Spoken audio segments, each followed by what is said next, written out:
Alors, il est possible avec un courant bot de construire des exerciceurs, c'est-à-dire des chatbots qui vont accompagner l'élève dans la résolution de questions. Ça se fait ici dans la partie créer un chatbot. Deuxième option, importer un document. Mais ici, on va choisir non pas des cours, mais des exercices. Donc, je clique dessus. Je vais déposer mon fichier d'exercice. Ici, deux possibilités. Ou trois possibilités d'ailleurs. Soit on demande à l'IA de générer elle-même les réponses, mais c'est déconseillé parce qu'il peut y avoir des, imprécisions dans lequel cas il faudra vraiment relire avec précision. Soit les réponses sont déjà dans le fichier, soit c'est dans un fichier séparé. C'est ce que je vais faire ici. Les corrigés sont à part. Je vais l'importer. Donc à partir d'ici, deux phases. Une phase d'extraction du texte dans les corrigés, qui normalement ne devrait pas être trop longue, et ensuite une phase de définition des paramètres.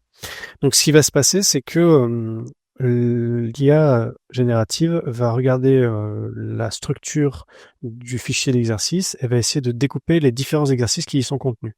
Et dans ces différents exercices, on va essayer de distinguer à la fois les énoncés, qui ne sont pas des questions, mais qui sont importantes pour pouvoir répondre aux questions, et les questions elles-mêmes. Chacune de ces questions, ensuite, pourra être traitée individuellement par l'élève, et cette question sera accompagnée du côté du LLM du côté de l'IA par sa solution, mais qui restera invisible à l'élève. On va faire un exemple précis pour être plus clair. Je prends ici les nombres 69 309 et 11 322 sont-ils premiers entre eux. Si je dis non, évidemment, mon IA ne va pas être contente et elle va vouloir que je justifie. Il me dit, peux-tu justifier ta réponse?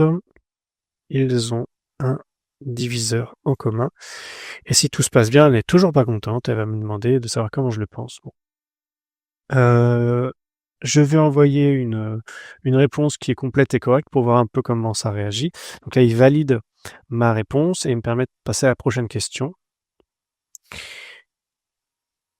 On va voir que quand on est sur le tableau des exercices ici, on voit de façon très claire les exercices qui ont été résolus, les exercices qui sont en cours et les exercices qui ne sont pas du tout traités. Tout ça est résumé ici dans ce petit graphique de type camembert avec la proportion des questions réussies, des questions en cours, des questions non commencées. Mais ça va être utile quand côté prof, on voudra avoir un aperçu assez rapide de ce que l'élève a fait. Si je clique dans modifier les exercices, je vais avoir accès à une interface qui va me permettre de modifier tout ça. Évidemment, tout est modifiable, n'importe quel élément est modifiable. Donc, on a ici un certain nombre d'exercices à gauche, exercice 1, exercice 2, chaque exercice comportant un certain nombre de questions. On peut aussi ajouter des énoncés qui vont être des précisions. Chaque question va avoir à la fois la formulation de la question, mais aussi la réponse. La réponse sera évidemment cachée à l'utilisateur, mais par contre, le chatbot va s'appuyer dessus pour valider la réponse de l'utilisateur et éventuellement l'aiguiller. On pourrait tout à fait ajouter un énoncé qui apporte simplement des informations. Répondez aux questions suivantes. Bon, imaginons. Et évidemment, une fois que j'ai créé un item, je peux le déplacer. C'est-à-dire que je peux le placer en premier, et il va venir tout devant.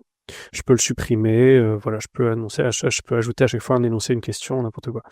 Numérotation automatique, c'est intéressant parce que si j'ai un fichier d'exercice où il y a vraiment une numérotation très spécifique, par exemple grand A, petit a, grand A.1, bref, ce genre de choses, et que je veux que l'élève puisse savoir exactement à quel exercice ça se réfère, je peux enlever la numérotation automatique.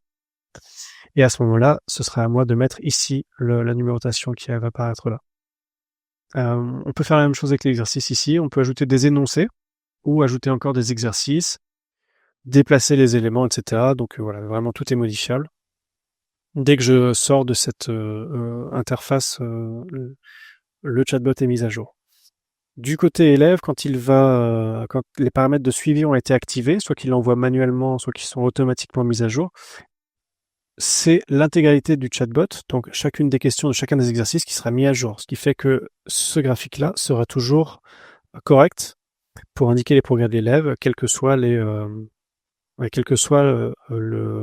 la question qu'il est en train de traiter actuellement. Voilà pour ce mode exerciceur. L'accent ici est mis vraiment sur l'accompagnement de l'élève et le fait de le pousser à justifier son raisonnement. Voilà.